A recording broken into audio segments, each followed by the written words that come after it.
State show करेगा। दूसरा important factor ये भी है कि जो फ्लोरीन है it is the most electronegative element, जिस वजह से भी वो -1 ऑक्सीडेशन स्टेट ही शो करता है। क्या आपको ये बात समझ में आई? क्योंकि देखो अगर ये पॉजिटिव ऑक्सीडेशन स्टेट शो करेगा तो इसकी इलेक्ट्रोनेगेटिविटी का फायदा क्या सबसे ज्यादा होने का, है ना? तो पहला रीजन क्या बताया आपको, due to unavailability of d orbital in its valence shell, it cannot expand its octet. On the other hand, due to most electronegative element, it exhibit only -1 oxidation state.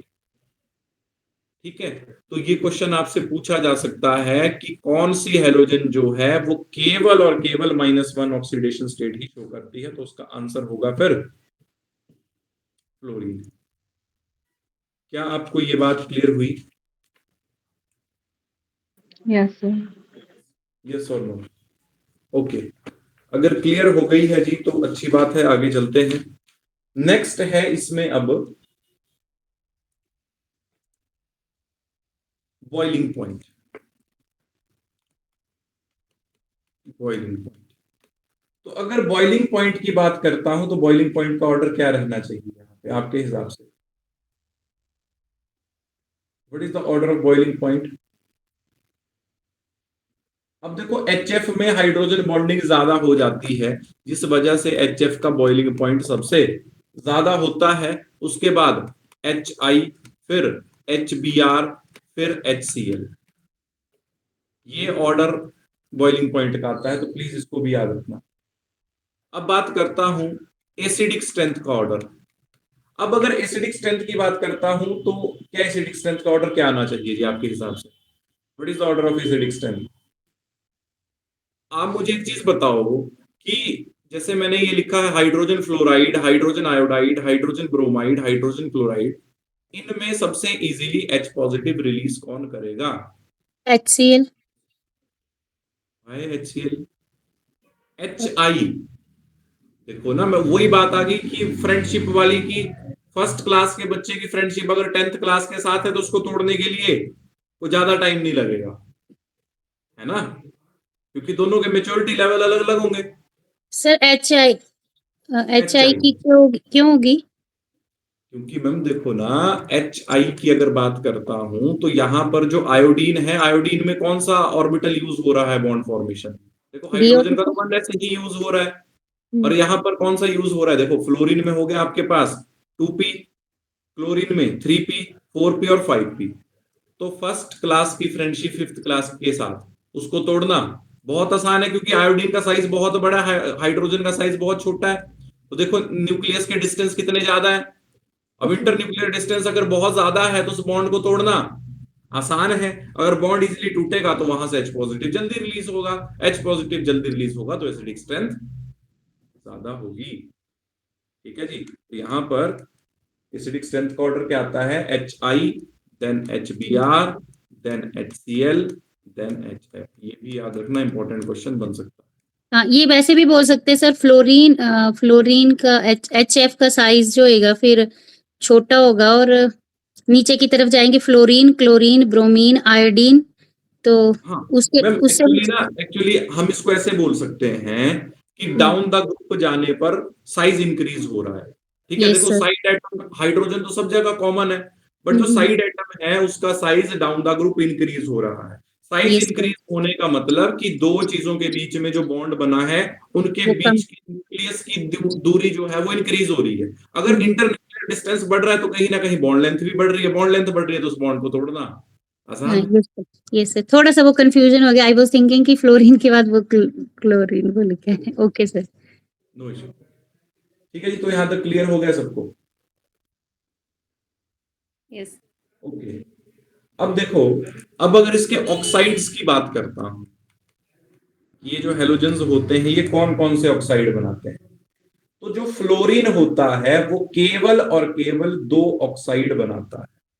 ठीक है, अगर मैं फ्लोरीन की बात करता हूं आपसे, तो फ्लोरीन केवल और केवल 2 ऑक्साइड बनाता है। कौन कौन से ऑक्साइड बनाता है? एक बनाता है OF2, ठीक है जी। दूसरा बनाता है O2F2। ये दो ऑक्साइड जो है ये फ्लोरीन बनाता है, इसको क्या बोलता हूं, ऑक्सीजन फ्लोराइड एक तरीके से। ठीक है।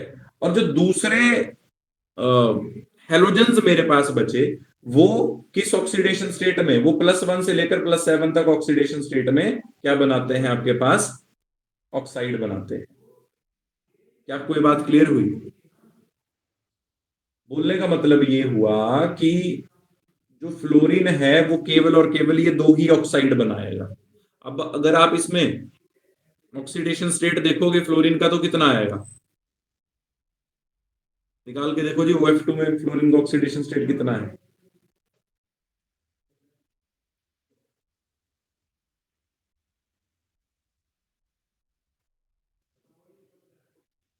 What is the oxidation state of fluorine in OF2?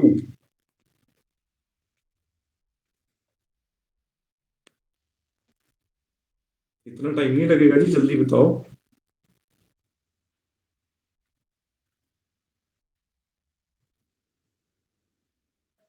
+2। Y +2 जी?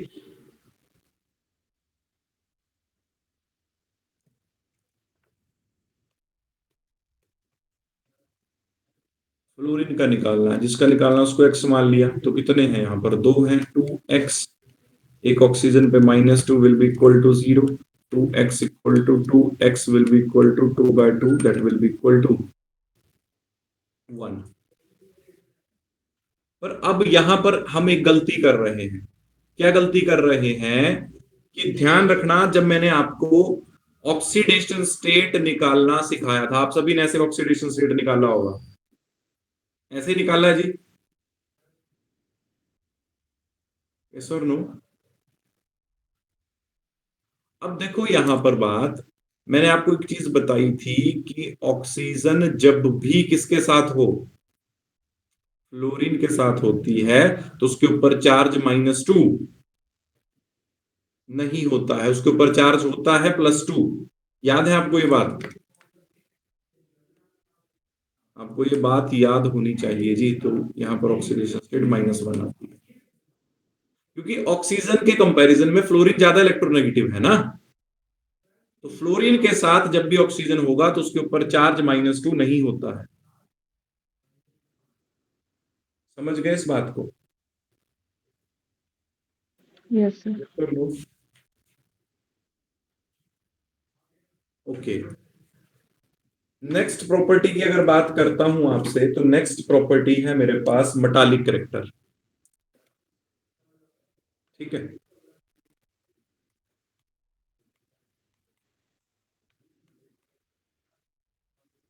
इसमें भी पर्टिकुलरली मैं डिस्कस करता हूं आपके साथ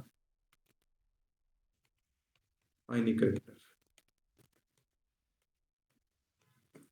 अब देखो, अगर आयनिक कैरेक्टर की बात करता हूं तो आपके हिसाब से आयनिक कैरेक्टर इनमें क्या रहना चाहिए? मान लिया कि इनको मैं किसी मेटल के साथ जोड़ रहा हूं। मान लिया कि फ्लोरीन को भी मैंने किसी मेटल के साथ जोड़ा, एम मतलब कोई मेटल। क्लोरीन को भी किसी मेटल के साथ जोड़ा, जैसे आपने देखा होगा NaCl, NaF, है ना, NaBr भी देखा होगा। तो उस तरीके से यहां पर क्या ऑर्डर आना चाहिए?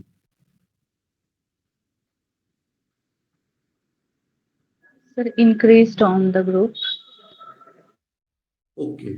अब यहां पर आप एक बात समझो जी, जो मेटल एक से ज्यादा ऑक्सीडेशन स्टेट एग्जिबिट करती हैं, उनके जो हैलाइड होंगे हायर ऑक्सीडेशन स्टेट में, वो ज्यादा क्या होते हैं, कोवेलेंट होते हैं then in lower oxidation state.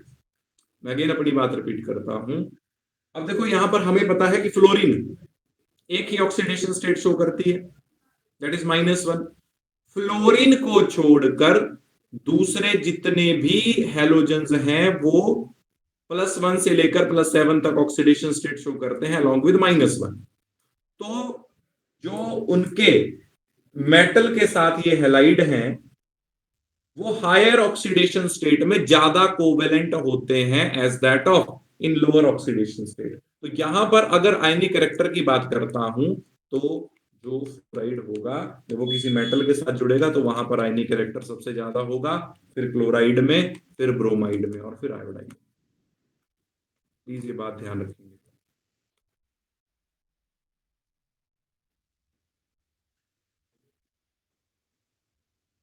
ठीक है जी।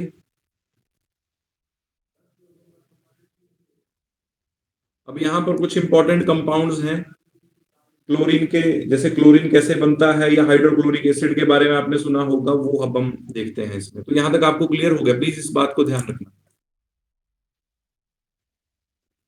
ठीक है। जो मेटल फ्लोरीन होगा, मतलब मेटल फ्लोराइड होगा, जनरली उसका आयनिक कैरेक्टर सबसे ज्यादा होगा। मेटल फ्लोराइड इज हाईली आयनिक। ठीक है। अब अगर देखो जो आयनिक कैरेक्टर का ऑर्डर आएगा उससे उल्टा कोवेलेंट कैरेक्टर का ऑर्डर आएगा। आप बात समझे? मैं फिर से एक बार बात रिपीट करता हूं जी। मैं ये बोल रहा हूं कि फ्लोरीन केवल और केवल -1 ऑक्सीडेशन स्टेट शो करता है। वो लोअर ऑक्सीडेशन स्टेट हुआ, कम हुआ ना वो काफी। तो लोअर ऑक्सीडेशन स्टेट में जो मेटल हैलाइड होते हैं जनरली वो आयनिक होते हैं। ठीक है। अब फ्लोरीन को छोड़कर दूसरे जितने भी हैलोजन मेरे पास बचे वो और ऑक्सीडेशन स्टेट भी शो करते हैं, +1 से लेकर +7 के बीच में। तो जब वो और ऑक्सीडेशन स्टेट भी शो करेंगे तो जो उनके मेटल हैलाइड होंगे वो हायर ऑक्सीडेशन स्टेट में कोवेलेंट की तरफ को चले जाते हैं। बट फ्लोरीन में ऐसा देखने को नहीं मिलेगा क्योंकि वो तो एक ही ऑक्सीडेशन स्टेट शो करता है। So that's why metal fluoride is more ionic than metal chloride, then metal bromide, then metal iodide. ठीक है जी बात। आगे हम इसमें देखते हैं नेक्स्ट जो हमारा कंपाउंड है इसमें क्लोरीन। ठीक है। तो देखो क्लोरीन बनाने के बहुत सारे मेथड हैं, बट एक इंपॉर्टेंट मेथड है, कई बार ये क्वेश्चन पूछ लिया जाता है आपसे, डेक्कन्स प्रोसेस। जो डेक्कन्स प्रोसेस होती है ये Cl2 की मैन्युफैक्चरिंग के लिए यूज होती है, डेक्कन्स प्रोसेस। ठीक है। अब इसमें क्या करता हूं मैं, इसमें HCl की ऑक्सीडेशन करवाता हूं क्यूप्रस क्लोराइड की प्रेजेंस में। तो यहां पर क्या बनता है, यहां पर बनता है 2Cl2 और वाटर। तो this is Deacon's process for the preparation of chlorine. ठीक है जी। अब क्लोरीन को मैं इलेक्ट्रोलिटिक प्रोसेस से भी बना सकता हूं। आपने ब्राइन सुना है ना? What is brine? Concentrated NaCl solution को मैं ब्राइन बोलता हूं। अगर मैं ब्राइन की इलेक्ट्रोलाइसिस कराता हूं तो उस पे दो कंपार्टमेंट होते हैं, एक एनोड होता है और एक कैथोड होता है। तो मैंने आपको ये बात पहले भी बताई थी कि जो क्लोरीन होती है, chlorine is liberated at anode. तो ये दूसरा मेथड हो गया क्लोरीन बनाने का, जिसको बोलूंगा electrolytic process. Electrolytic process. Electrolytic process किसकी? ब्राइन की। What is brine? Concentrated NaCl solution. और जब मैं ब्राइन की क्या करवाऊंगा, इलेक्ट्रोलाइसिस करवाऊंगा, तो जो क्लोरीन होगी वो कहां पर डिपॉजिट होगी? एनोड पे। Chlorine is liberated at anode. ये क्वेश्चन भी कई बार आपसे पूछा जा सकता है। ठीक है, कि during an electrolytic process of Bryan chlorine is liberated at. ठीक है, तो इस तरीके से भी क्वेश्चन आ सकता है। अब अगर देखो क्लोरीन गैस की आपसे अगर बात करता हूं तो ये ग्रीनिश येलो कलर की गैस होती है। इसकी काफी पंजेंट स्मेल होती है और इसका सफोकेटिंग ऑर्डर होता है। ठीक है। और एयर से ये तकरीबन 2.5 to 3 टाइम्स हैवियर होती है एयर से। समझ गए जी? और वाटर सॉल्यूबल गैस है ये। क्या आपको समझ आई बात? अब इसकी खास बात क्या है इस क्लोरीन गैस की? इसकी खास बात यह है कि ये जो क्लोरीन गैस होती है वो मेटल और नॉन मेटल दोनों के साथ रिएक्ट करके क्लोराइड बना देती है। ठीक है, तो अगर मैं इसकी केमिकल प्रॉपर्टी की बात करता हूं आपके साथ, तो केमिकल प्रॉपर्टी में यहां पर मैं लिख सकता हूं, it reacts with metals and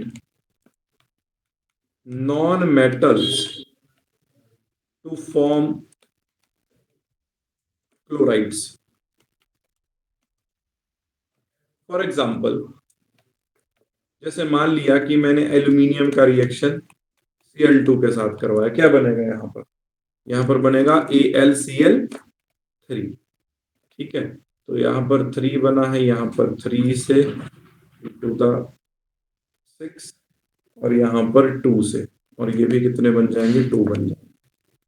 समझ गए जी बात? तो इसी तरीके से आप जब सोडियम के साथ इसका रिएक्शन करवाओगे तो क्या बन जाएगा, 2NaCl बन जाएगा। सिमिलरली आयरन के साथ करवाओगे तो क्या बनेगा, प्रोडक्ट बताओ आयरन के साथ, FeCl। तो ये बन गया क्लोराइड। किसके साथ रिएक्शन करवाने पे, किसके साथ रिएक्शन करवाने पे जी, मेटल के साथ रिएक्शन करवाने पे। एल्यूमिनियम, सोडियम और आयरन मेटल है ना।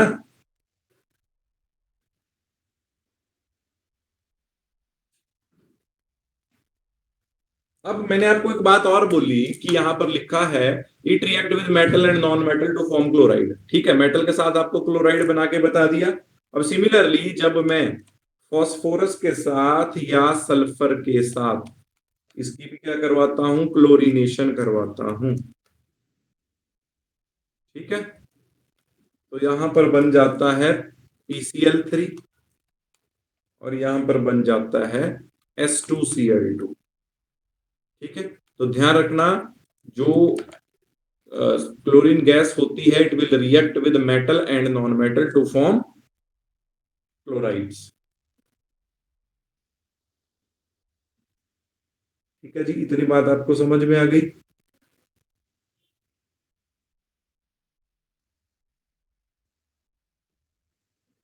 यस और नो?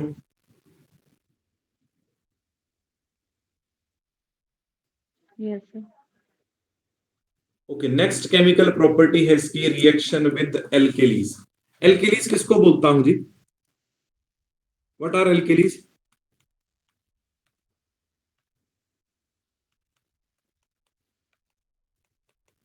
रिएक्शन विद एल्केलीज, बताओ किसको बोलता हूं एल्केलीज? 10 बार तो मैं क्लास में बोल चुका हूं।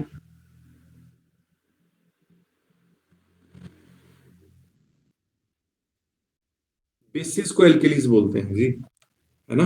तो जब मैं सोडियम हाइड्रोक्साइड जो एक बेस है उसकी क्लोरीनेशन करवाता हूं तो यहां पर क्या बन जाएगा, यहां पर बन जाएगा NaCl along with sodium hypochloride और साथ में बन जाएगा वाटर। ठीक है, तो बेसिस के साथ इसका रिएक्शन कुछ इस तरीके से होता है। अब एक रिएक्शन आपने इसका ऑलरेडी देखा है, मैंने आपको पहले भी वो बताया है, reaction with slaked lime. Reaction with slaked lime, तो स्लेक्ड लाइम किसको बोलता हूं जी, Calcium hydroxide. Calcium hydroxide. ठीक है, तो कैल्शियम हाइड्रोक्साइड के साथ मैंने क्या करवा दी, कैल्शियम हाइड्रोक्साइड की क्लोरीनेशन करवा दी। क्या बनता है यहां पर, यहां पर बनता है CaOCl2, कैल्शियम ऑक्सी क्लोराइड, साथ में कैल्शियम क्लोराइड और साथ में 2 वाटर। अच्छा, इस कंपाउंड को क्या बोलता हूं, कैल्शियम ऑक्सी क्लोराइड को? What is the name of this compound?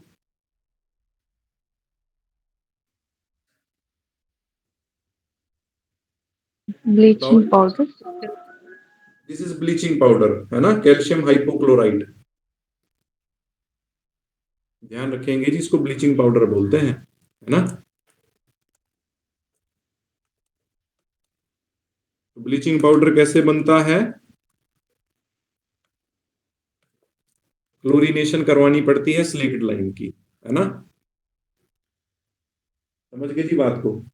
Calcium hypochlorite बोलता हूं इसको।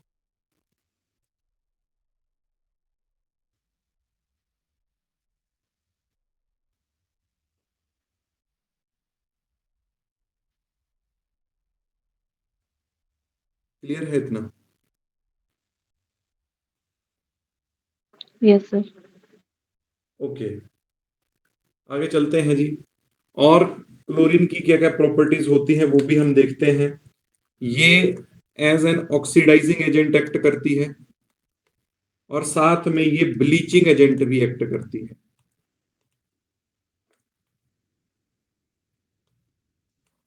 ठीक है, ऑक्सीडाइजिंग एजेंट और ब्लीचिंग एजेंट। ठीक है जी बात। अब नेक्स्ट जो कंपाउंड हम यहां पर डिस्कस करेंगे, इसमें इतना ही है क्लोरीन की प्रॉपर्टीज में। नेक्स्ट कंपाउंड जो हम डिस्कस करेंगे that is HCl, hydrochloric acid. ठीक है जी। अब कैसे बनता है ये लैब में? देखो लैब में ये बनता है जब मैं NaCl का रिएक्शन करवाता हूं H2SO4 के साथ। तो यहां पर क्या बनता है? यहां पर बनता है sodium hydrogen sulphate along with HCl। ठीक है, ये 420 केल्विन पे ये रिएक्शन होता है। तो लैब में ऐसे बनाया जाता है।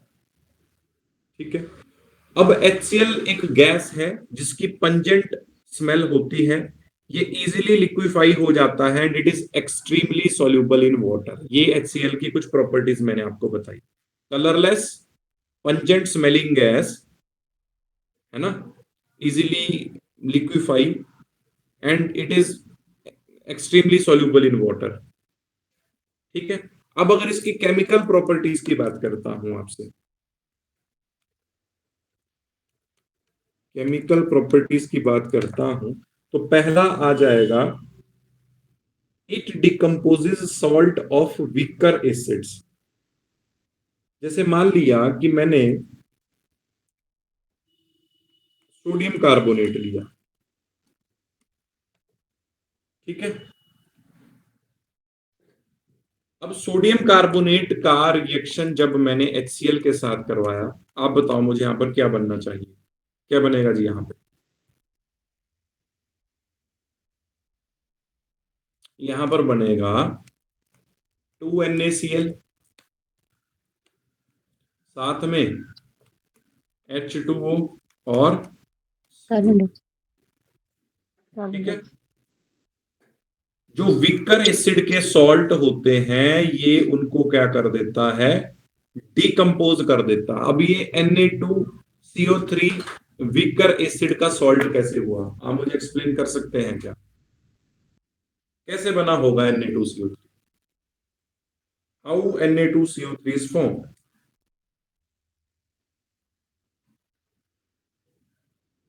कार्बोनिक एसिड सुना है? What is carbonic acid? H2CO3। ये एक वीक एसिड है। ठीक है, अब इसका रिएक्शन मैंने बेस के साथ करवा दिया, NaOH के साथ। ठीक है, तो यहां पर क्या बनेगा? यहां पर बन जाएगा Na2CO3 along with 2 molecules of water। तो ये जो सॉल्ट बना Na2CO3 सोडियम कार्बोनेट, ये एक विकर एसिड का सॉल्ट है। और जो HCl होता है वो विकर एसिड के सॉल्ट को क्या कर देता है? डिकम्पोज कर देता है, तोड़ देता है। क्या आपको ये बात समझ में आई? यस और नो?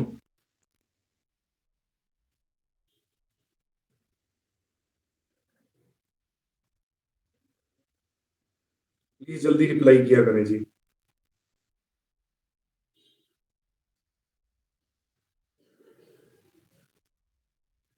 यहां तक आपको क्लियर हुआ या नहीं? मैंने आपको जस्ट ये बताया कि ये जो सोडियम कार्बोनेट है ये कैसे बनता है, ठीक है? क्योंकि HCl की जो केमिकल प्रॉपर्टी है वो केमिकल प्रॉपर्टी ये है, it decomposes salts of weaker acid. तो ये जो सोडियम कार्बोनेट है ये एक वीकर एसिड का सॉल्ट है। वो कैसे बना वो मैंने आपको इस साइड में बना के बताया। तो ये वीकर एसिड के सॉल्ट को डिकम्पोज कर देता है, ठीक है? नेक्स्ट, आपने एक चीज सुनी होगी, यहां से क्वेश्चन बहुत बार आता है, जिसको बोलता हूं एक्वारिजिया। सुना है? व्हाट इज एक्वारिजिया जी? आवाज आ रही है जी सभी को? Yes sir. अब देखो, जो एक्वारिजिया होता है वो HCl और HNO3 का मिक्सचर होता है, जिसमें 3 पार्ट हम लेते हैं HCl के, प्लस 1 पार्ट हम लेते हैं कंसंट्रेटेड HNO3 का। दोनों कंसंट्रेटेड लेते हैं। कई बार ये क्वेश्चन आता है कि एक्वारिजिया में जो रेशो होती है कंसंट्रेटेड HCl और HNO3 की, वो क्या रेशो होती है? Answer is 3:1। 3 रेशो में कौन होता है? Concentrated HCl। 1 रेशो में कंसंट्रेटेड HNO3, ठीक है? तो ये गोल्ड को डिसॉल्व करने के लिए यूज होता है ना, गोल्ड, प्लेटिनम या नोबल गैसेस को, नोबल मेटल्स को, सॉरी, ठीक है? जैसे नोबल मेटल्स है ना आपके पास, गोल्ड हो गई, प्लेटिनम हो गई, तो उसको एक्वारिजिया के मिक्सचर में डिसॉल्व किया जाता है। समझ गए इतनी बात आप? यस। तो ये इंपॉर्टेंट क्वेश्चन यहां से बन सकता है जी। अब लास्ट मेरे को टॉपिक बचता है ग्रुप 17 का, that is oxo acids of halogen, ठीक है? तो नेक्स्ट टॉपिक इज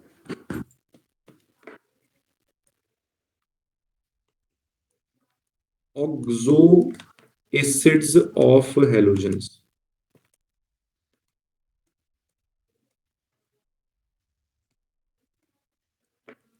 अब अगर ऑक्सो एसिड्स की बात करता हूं तो यहां पर ध्यान रखेंगे, यहां पर मैं हैलोजन लिख रहा हूं, प्लीज ये टेबल इंपॉर्टेंट है, इसको अच्छे से बना लेना। फ्लोरीन, क्लोरीन, ब्रोमीन और आयोडीन, यही हैलोजन्स मेरे पास देखने को मिलती हैं, ठीक है? अब देखो यहां पर ये जो ऑक्सी एसिड्स बनते हैं इनके, वो अलग अलग ऑक्सीडेशन स्टेट में बनते हैं। +1 में भी बनते हैं, +3 में भी बनते हैं, +5 में भी बनते हैं और +7 में भी बनते हैं। अब इनके नाम क्या होते हैं वो आपको बता देता हूं। जो +1 में बनते हैं उनको बोलता हूं हाइपो हेलोअस एसिड, हाइपो हेलोअस एसिड। अब आप बोलोगे कि ये हाइपो हेलोअस एसिड क्या होता है? मान लिया कि जैसे फ्लोरीन का बनता है HOF, क्लोरीन का बनेगा HOCl, ब्रोमीन का बनेगा HOBr, आयोडीन का बनेगा HIO। एक ही बात है, HOI या HIO, ठीक है? अब जो ये हाइपो हेलोअस एसिड बने तो जो फ्लोरीन का होगा उसको क्या बोलूंगा? Hypofluorous acid. जो क्लोरीन का होगा उसको बोलूंगा हाइपोक्लोरस एसिड। जो ब्रोमीन का होगा उसको बोलूंगा हाइपोब्रोमस एसिड। जो आयोडीन का होगा उसको बोलूंगा हाइपो आयोडस एसिड। क्या आपको यहां तक बात क्लियर हुई? Yes, sir. अब जो क्लोरीन है वो हर ऑक्सीडेशन स्टेट में क्लोरीन के एसिड देखने को मिलते हैं, जबकि केवल और केवल ऑक्सी एसिड क्लोरीन का एक ही ऑक्सीडेशन स्टेट में देखने को मिलता है और ऑक्सीडेशन स्टेट में नहीं देखने को मिलते। क्लोरीन की बात करता हूं, हर ऑक्सीडेशन स्टेट में, हर ऑक्सीडेशन स्टेट में इसका आपको ऑक्सी एसिड देखने को मिलेगा, ठीक है? अब जो +3 वाले होते हैं उनको बोलता हूं मैं इन जनरल हेलोअस एसिड। हेलोअस एसिड का मतलब जैसे इसको बोलूंगा क्लोरस एसिड, क्या बोलूंगा इसको? Chlorous acid. और इसको बोलूंगा +5 में हेलिक एसिड। हेलिक एसिड का मतलब क्लोरिक एसिड। हेलिक क्या है यहां पर? क्लोरिक एसिड, ठीक है। और जो +7 वाला होता है उसको बोलता हूं पर हेलिक एसिड। जैसे उसको बोलूंगा पर क्लोरिक एसिड, क्या बोलूंगा इसको? पर क्लोरिक एसिड, ठीक है। अब देखो क्लोरीन की भी बात क्लियर हो गई, फ्लोरीन की भी बात क्लियर हो गई। फ्लोरीन का ऑक्सीजन एसिड एक ही होता है +1 ऑक्सीडेशन स्टेट में, जबकि क्लोरीन का +1 में भी होता है, +3 में भी, +5 में भी, +7 में। ब्रोमीन की बात करता हूं तो उसका +3 में नहीं होता, +1 में होता है, और +5 और +7 में भी होता है। नाम इसका आप कैसे बोलोगे? This is bromic acid, this is perbromic acid, ठीक है। और अगर आयोडीन की बात करता हूं तो आयोडीन का भी सेम केस है ब्रोमीन के जैसे, ठीक है। 2 ऑक्सीडेशन स्टेट में +5 और +7 में इसके एसिड होते हैं। This is iodic acid and this is पर आयोडिक एसिड, ठीक है। क्या आपको ये बात समझ आई? अब इसका कंक्लूजन मैं यहीं पर ही लिख देता हूं, इसका कंक्लूजन मैं यहीं पर ही लिख देता हूं, प्लीज ध्यान से देखना। बनाया ये टेबल आपने? Yes. यस Yes, और नो? sir. ओके। अब देखो, अगर मैं लेफ्ट से राइट बात कर रहा हूं, पहले लेफ्ट से राइट मतलब इस तरफ को जा रहा हूं मैं इस तरीके से, अगर लेफ्ट से राइट बात कर रहा हूं तो ऑक्सीडेशन स्टेट सेंट्रल एटम का क्या हो रहा है? इंक्रीज हो रहा है। तो पहला पॉइंट ये आ गया, oxidation state of central atom increases. जैसे यहां पर क्लोरीन +1 में थी, यहां पर +3 में हुई, यहां पर +5 में हुई, यहां पर +7 में, ठीक है। तो फर्स्ट पॉइंट इज क्लियर। दूसरा, लेफ्ट टू राइट जाने पर thermal stability increases. Left to right जाने पर थर्मल स्टेबिलिटी इंक्रीजेस। तीसरा पॉइंट, एसिडिटी इंक्रीजेस। चौथा point, oxidising power decreases.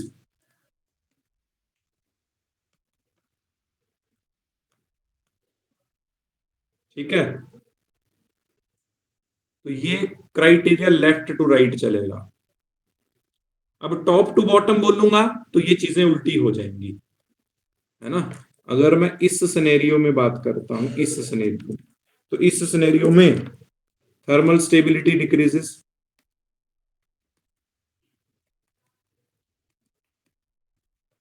Acidic strength decreases, oxidising power increases. बस मैंने आपको यही बताना था। सॉरी, ऑक्सीडाइजिंग पावर भी ऊपर से नीचे आने पर डिक्रीज होगी, इसको भी थोड़ा करेक्ट कर लेना, है ना। थर्मल स्टेबिलिटी क्या होगी? डिक्रीज होगी, ऑक्सीडाइजिंग पावर भी डिक्रीज होगी, एसिडिक स्ट्रेंथ भी डिक्रीज होगी, और इलेक्ट्रोनेगेटिविटी भी डिक्रीज होगी सेंट्रल एटम की, टॉप ऊपर से नीचे आने पर। तो ये था ग्रुप 17 का जो भी था, मतलब जितने भी कंपाउंड थे या ऑक्सो एसिड्स थे मैंने आपको सारे बता दिए। अब इसमें हमें कुछ इंटर हेलोजन कंपाउंड बचते हैं, वो थोड़े से आपको कल बता दूंगा। और ग्रुप 18 बचता है तो वो भी हमारा कल हो जाएगा पोर्शन खत्म, है ना। तो कल मतलब हमारा ये चैप्टर खत्म हो जाएगा पी ब्लॉक। लिख लिया जी ये सारा? Yes, sir. So that's all for today. बाकी हम फिर कल डिस्कस करते हैं जी नेक्स्ट जो है, और कल कोशिश करेंगे इस चैप्टर को खत्म करने की। That's all for today. कोई डाउट होगा तो आप कभी भी पूछ सकते हैं। Thank you.